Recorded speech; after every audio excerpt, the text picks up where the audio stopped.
আসসালামু আলাইকুম, সবাই কেমন আছেন? আমরা আলহামদুলিল্লাহ ভালো আছি। নতুন আরেকটি ভিডিওতে আপনাদের সবাইকে স্বাগতম। যে যেখান থেকে এই ভিডিওটা দেখছেন আশা করি সবাই ভালো আছেন। আজকে নতুন একটা রেসিপি করব। তো আজকে এই যে টমেটো নিয়েছি, কয়েকখানটা ধুয়ে নিয়েছি খুব সুন্দর করে পরিষ্কার করে। এখন এই যে মাছ বরাবর কেটে নেব। মাছের যে অংশটা আছে ওই অংশটা একটু চাকু দিয়ে চারপাশে একটু আগলা করে নেব।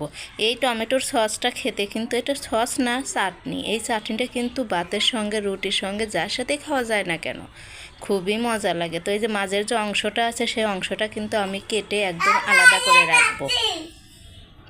এই পাত্রটাতে উঠিয়ে রাখবো, আর এটা একটা পাত্রর মতো বানিয়ে রাখবো। বাচ্চারা অনেক খুশি হয়, আর ওদের খুশি দেখে আমারও অনেকখানি খুশি লাগে। তো এই যে দেখেন কত সুন্দর করে একটা পাত্র হয়ে গেল। এটা এখন আমি এক পাশে রেখে দেব। আর যে টমেটোগুলো আছে সেগুলো এখন খুব সুন্দর করে কেটে নেব। তো এই যে কিন্তু আমি টমেটোগুলো কেটে রেখেছি। আর আপনারা তো যারা আমার ভিডিও দেখেন যারা জানেন আমার ছোট ছোট বাচ্চারা আছে, ওরা একটু চেঁচামেচি করে। এই যে বয়স দিচ্ছিলাম তো ওরা ওদেরকে রেখে তো আর বয়স দিতে পারি না।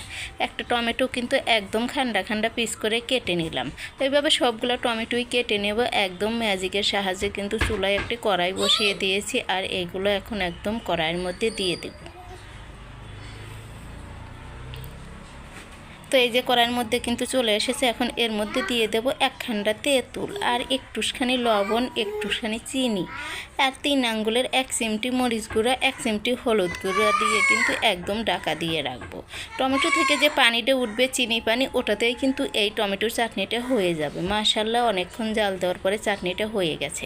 এখন চাটনিটা নামিয়ে একদম গরম গরম ঠান্ডা করে পরিবেশন করে নেব। আর বাচ্চাদেরকে এটা তো মনে করেন যে কোনো একটা সঙ্গে খেতে হবে, ওদের জন্য আমি আজকে বানিয়ে রেখেছি,